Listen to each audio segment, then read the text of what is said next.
mais damay ñëw fii Zeyna ñëwee par rapport au parrainage wax nga ko modalité de mise en œuvre yi ñoo baaxul maître Abdoulaye Tine ak ñeneen dootuñu jotoon nañu saisir la Cour de justice de la CEDEAO mu interpeller l'État du Sénégal. Après il y a eu le dialogue politique. Si dialogue politique bi on a revu les modalités de mise en œuvre du parrainage.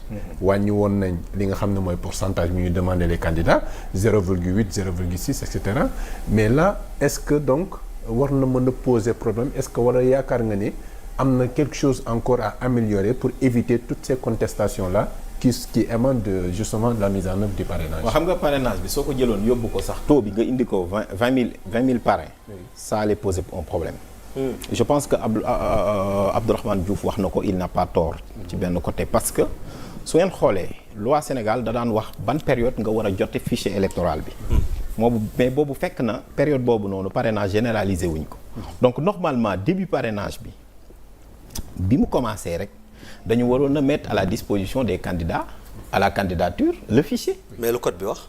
non dafa wax 15 jours. 15 jours avant donc xam nga loolu dana fekk parrainage bi quasiment ñu saytu ko ça veut dire que amul benn toilettage soo xoolee suñu très bien mooy disharmonie texte bi loolu li ko indi mooy ñun dañuy def ay réformes di fàtte lu bëri. beneen bi si topp mooy li mu wax ci parrainage bi nii est-ce que xam nga ne réforme bi ñu def dafa gën a compliquer le parrainage bi. au lieu mu simple waaw.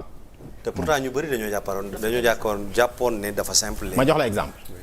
jëlal le parrainage des élus fu ñu ko jëlee.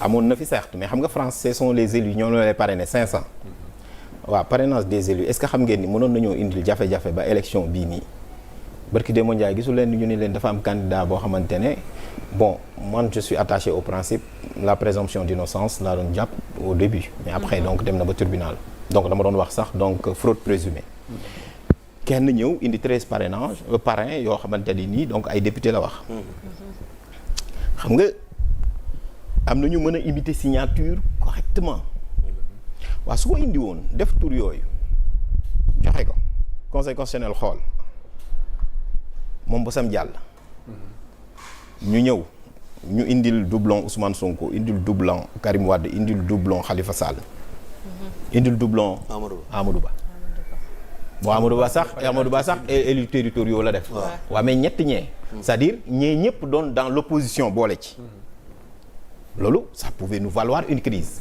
xam nga lan moo ko indi sooy def parrainage des élus dafay am la certification des signatures xam nga ku ko waroon certifier le bureau de l'Assemblée nationale d'accord c'est-à-dire que soo demee bureau de l'Assemblée nationale mu certifier les signatures mu ànd ak këyit boo ñëwee di nga xam ne parce que kooku le fait que donc amul fenn ku ko mën a kii dafa jël rek def ay signature am dem donc c'est une maladresse loolu la doyen Jacob di wax même l'art de mal légiférer beneen bi si topp le parrainage des élus dafay indi 2 critères xam nga parrainage c'est pour rek ñu chercher le critère de représentativité moo tax ñu ventiler ko dans les régions ñu ne au moins 7 régions mais dem leen article L57 ak ngeen dem article 29 pour le parrainage des élus lan la wax au lieu que ñoom ñu renvoyer vers la loi dañu renvoyer vers un décret conseil constitutionnel bàyyi ko mu jàll dans notre jargon ñun loolu la ñuy tuddee laisser passer le chameau et filer le moustique en droit constitutionnel et qu'est-ce qui s'est passé bi ñu ñëwee ñoom ñu dem ci décret bi nga xamante ne moom mooy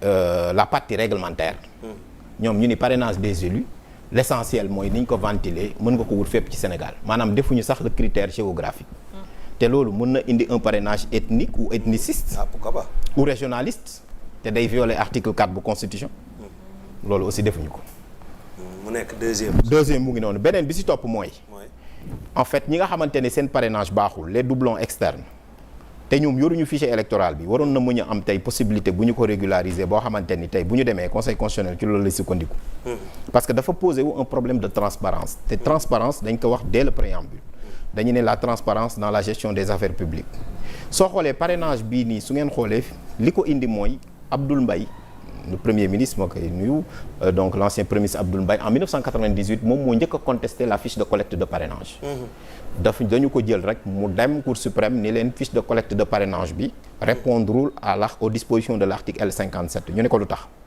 boobu le président Badio Camara moom moo nekkoon premier président de la Cour suprême et juge des référés mu ni ko soo jëlee article L57 dafa indi des conditions cumulatives et non pas alternatives pour le parrainage ba pare dafa ne il existe un modèle de fiche de collecte de parrainage en 2 versions. La version numérique et la version papier. Mais su ngeen xoolee la version numérique moom la conseil constitutionnel di contrôler, n'est-ce pas? Mais boobu amul signature. Et pourtant Cour suprême moom moo waxoon ni dans l'arrêt ASC Dial Diop contre municipalité de Dakar, un acte qui n'est pas signé n'est pas valable. Abdoul Mbaye ne leen donc lii ça peut ne pas être moom banquier la xam na yàgg na contrôler signature. xam na ni bu ñu bëggee contrôler les signatures fiche physique bi mënul nekk. mu wax leen loolu mais le juge des référés rejeté ko. D'accord. Donc le même problème revient. Donc soo xoolee maintenant foofu laay bëgg a teere parce que am na solo. léegi bu fekkee ne papier yi ñu yóbbu foofu conseil constitutionnel amul njëriñ lu tax ñu ko doon yóbbu alors que le parrain soo nekkee ak moom en contact direct c'est sur la version physique. alors te pourtant version boobu xooluñu ko léegi lan moo mënoon a am. mënoon nañu ni en réalité am na tey koo xamante ne dañu rejeter te parrainage mais mënoon nga dem au niveau de la Sénat wala de la DAF ñu certifier la ñii ay électeurs lañu wala duñu ay électeurs. Parce que dañu nekk dans un système dans un imbroglio et puis benn insécurité juridique. Parce que toutes ces questions là ñi koy wax am nañu raison parce que tey sénégalais yi d'ailleurs ñoom même juge yi waruñu ko woon nangu parce que ñoom dañu mus a développer toujours la théorie de l'effet utile. ndeysaan dama koy rappeler toujours le doyen Momar Seni Ndiaye mu di seen doyen. yàlla na ko yàlla xare àjjana. amiin waay. élection présidentielle 2019 man ak moom ñoo nekkoon seeni confrères loolu lañ doon développer man ak moom la théorie de l'effet utile. maanaam juge sénégalais dafa mus a sauver électeur. moo tax 2016 bi mu amee problème mu carte électeurs yi dañ koo laaj AVM mu ni mën na ne ñu ni ko lu tax mu ni parce que problème mu retrait carte électeurs yi ce n'est pas imputable aux électeurs. C'est imputable à l'administration. kon document d'immatriculation sax mën nañ cee wotey. kon bu ñu ñëwee ay nit parrainé noonu ñii ñu ni gis ñu leen ci fichier bi mooy li ma doon wax. su ñu amoon un processus ou une procédure de certification ñooñu mën nañ ni leen yéen même bu ñu seen parrainage baaxul pour ngeen mën a am réclamation bu mucc ayib waaye may nañ leen ngeen dem au niveau de la DAF mu certifier seen i parrain. xam nga nit ku dem au niveau de la DAF certifié la ni la ñii nekkuñu ci amatoo loo wax. xam nga loolu day leer. mais ñoom amatuñ fu ñu ko certifié beneen bi stop mënoon nañ leen a may ñu ni leen la Sénat moo koy certifié. mais même Sénat bind na ne moom sax fichier bi mu yor il n'est pas à jour. d'accord mais est-ce que Bissane après mën nga ñëw ah. waay Bissane waay. erreur yooyu ça ne peut pas émaner ci équipe de saisie yu candidat bi par exemple on a parlé d'erreur matérielle. Par exemple des caractères qu'on peut rajouter à un nom. Par exemple Djibi avec Y ñu def Djibi avec I. Par exemple wala nga def deux espaces par exemple. Ce débat-là est agité également. Effectivement mais xam nga. Oui. Man sama problème xam nga le droit de suffrage. ñoo naan ñun dañ koy wax bi ñuy jàngale suffrage universel moom man nag boo koy jàngale feneen dañuy xool ni xam nga démocratie. dañuy wax am na critères yëpp mais le seul critère convenu. boo ñëw historiens yi am nañ seen i critères juristes yi sociologues yi et cetera mais c'est le suffrage universel. d'accord donc l'élection maintenant dama leen di laaj yéen waruma leen sax laaj. waaw tey mais yoon la ma laaj leen. kan moo xam ban logiciel la ñuy contrôler parrainage. xam ngeen nu mu tudd xam ngeen fan la xam ngeen nan lañ ko paramétrer. xam ngeen acquisition bi fan la. xam ngeen ku ko defar. ah ouais suñu amul loolu. mënuñu xam sax marge d'erreur yi. suñu nekkoon dans un pays démocratique parce que préambule bi dafa wax la transparence dans la gestion des affaires publiques. Le budget du Conseil constitutionnel est passé aujourd'hui de 1,1 milliard à 1,7 milliard. Pourquoi? Parce que dañu nekk année électorale c'est normal. Mais le Conseil constitutionnel aussi moom day institution boo xamante ne elle est régulatrice de la démocratie.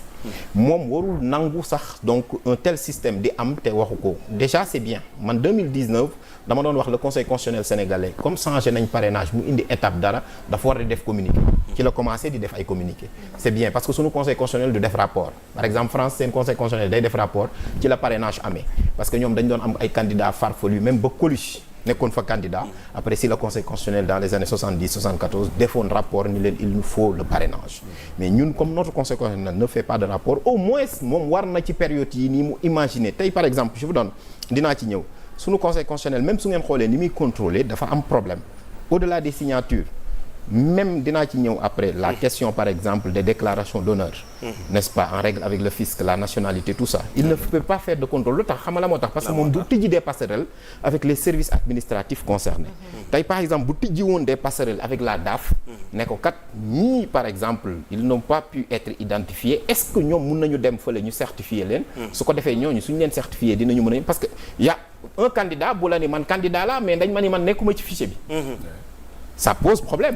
Et d'autant plus que donc créé na fi contentieux boo xamante ni même 2 poids 2 mesures. mënoo ñëw ni Ousmane Sonko nekkul ci bi du ma ko jox ba pare loolu déjà loolu rek dafay biaiser lu bëri. beneen bi si topp mooy suñu système de parrainage au-delà de ça damay wax ni defuñu ko évaluation.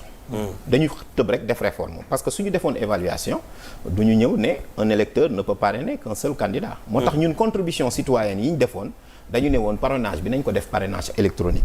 maanaam mënoon nañ ko commencer benn période wax ni ku ci ne da ngay ñëw di dugal say parrain. saa yu matee rek ñu ne la mat. su matee ñu ne la mat na. maintenant nga xam ne du su boobaa noonu maintenant ñu ne filtre ban la ñuy wut ñu ne ñu wutaat beneen filtre maintenant. xam nga filtre boobu lan la caution et au-delà la représentativité xam nga suñu système dafa yomb trop. mënoon nañ ni tey par exemple képp koo xamante ne da nga créer parti politique yow sa parti politique élection bi njëkk bi mu dajeel. dafa war a dem impérativement su demee impérativement su amul 5% wala su amul 1% dañ koy dissoudre.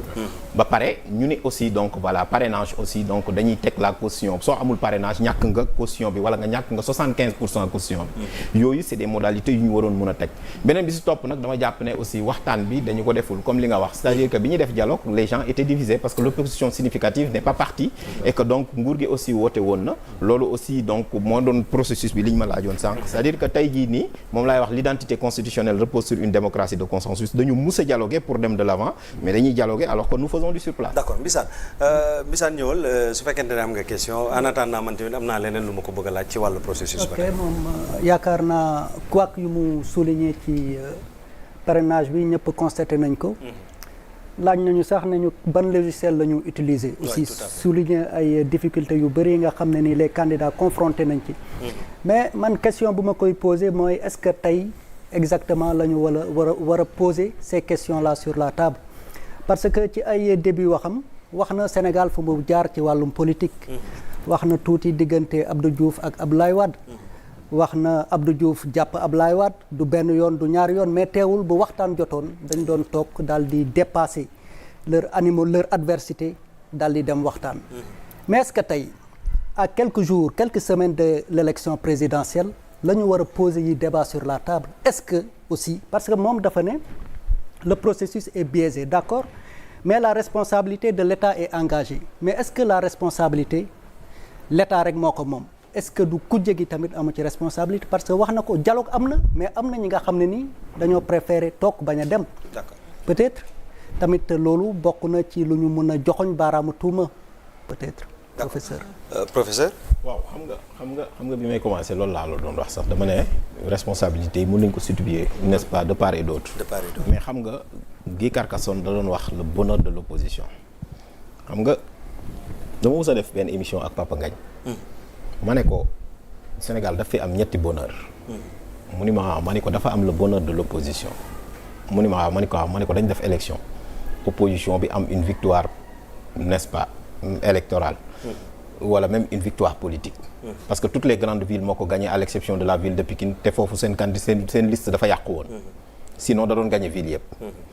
ma ne ko ñu ñëw loolu doon le bonheur de l'opposition. donc les grandes villes élections locales mu tëye ko. d'accord nga xam ni 5 bi ma ne ko c'était la victoire le bonheur de l'opposition.